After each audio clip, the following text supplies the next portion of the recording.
Hello and welcome back to Whitney Alex Works recap of The Bachelor Season 28.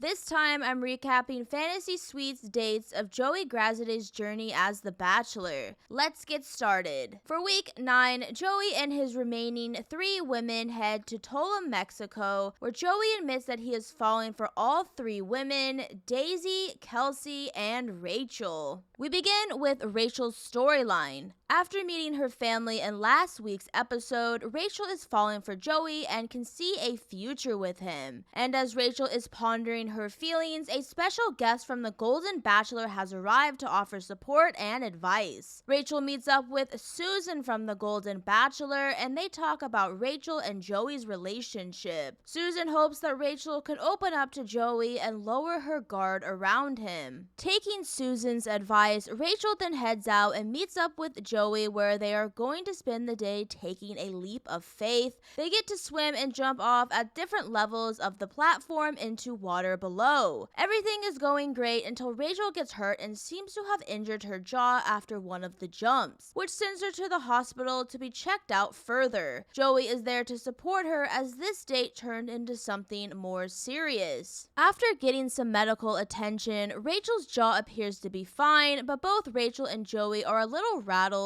as Rachel is upset that their time together was spent at the hospital. Afterward, these two meet up again where these two reflect on the day. Rachel is still sad about how things ended up, but she opens up to Joey about her struggling to open up and reveals to Joey about infidelity in her past relationships that affect her ability to trust. But soon, Joey invites Rachel to a romantic fantasy suites overnight date where Rachel accepts and they end up spending the night together, excited to continue to get to know each other without the cameras. In the morning, it seems these two have grown closer as Rachel told Joey that she loves him and was vulnerable with her feelings for her overnight date. They say goodbye to each other and Joey heads off. The next woman to be featured is Kelsey, and she admits that she is really in love with Joey as she is hopeful that she will be able to express her feelings for him fully. But before she meets up with Joey, Kelsey meets Leslie from the Golden Bachelor, who is the runner-up on that season. Leslie is there to support Kelsey and listen to her feelings, but she also essentially warns Kelsey to have a small guard up as she never really knows if it will be her in the end. So going into Kelsey's fantasy suite date, she has this building doubt in the back of her head, but she ends up meeting up with Joey and they go on a romantic boat ride where they share a lot of romantic moments as well as fun ones. Joey and Kelsey swim around in the ocean and share more kisses with each other. And Kelsey is hoping she can tell Joey that she is full blown in love with him. After their date together, Kelsey and Joey meet up where Kelsey opens up about her talk with Leslie and her fears of not being picked at the end of the show. She then tells Joey that she is in love with him, and Joey then tells Kelsey that he is in love with her and that his love for her has only grown. Kelsey then accepts her fantasy suite invite and the two share a romantic night together. In the morning, these two lovebirds are in complete bliss as their strong connection was made even stronger by spending some alone time together. But toward the end of the episode, Kelsey's storyline pivots from romantic bliss to creeping doubt as the fear of not being picked is messing with her head. The last of Joey's fantasy suites dates goes to Daisy. Daisy meets up with Sandra from the Golden Bachelor and they talk about Daisy and Joey's relationship. Daisy tells Sandra that she wants to be present with Joey as Sandra warns Daisy not to compare her relationship to the other women's. After this talk, Daisy meets up with Joey in the jungle where they spend the day ATV riding where there is a lot of excitement and adrenaline coursing through them. Afterward, Daisy and Joey sit down and they reflect on how hometowns went and how her family really liked Joey. They are both hopeful about this growing relationship as Daisy admits that she is falling hard. Next, these two dry off and meet up again where both are wearing a shade of pink. When they sit down to talk some more, Daisy opens up more about how Joey makes her feel safe and seen, and the two open up about how they want to be chosen by their romantic partner. Daisy then tells Joey that she is falling in love with him, and Joey tells her that he is falling in love with her. They kiss, and Daisy accepts her invitation to go to the fantasy suites with Joey. They head out and spend the night together. In the morning, these two are enjoying their time together and both seem very happy. But then we switch back to Kelsey and her growing doubts about her fears of not being chosen. She writes a letter saying that she needs to talk to Joey and leaves it for Joey to find. When Joey finally does find the letter, he begins to get upset as he doesn't know what to think about what Kelsey is going to do. Is she going to possibly self-eliminate or drop a big bombshell on him? Joey is really upset about this letter from Kelsey, thinking the worst, and then we get a dreaded "to be continued." And that's it for week 9 of Joey Graziadei's season of The Bachelor. Thank you for watching Whitney Alex Works recap of Bachelor Nation content. If you enjoyed this video, please like and subscribe here for more videos in the future. See you next week for the Women Tell All episode.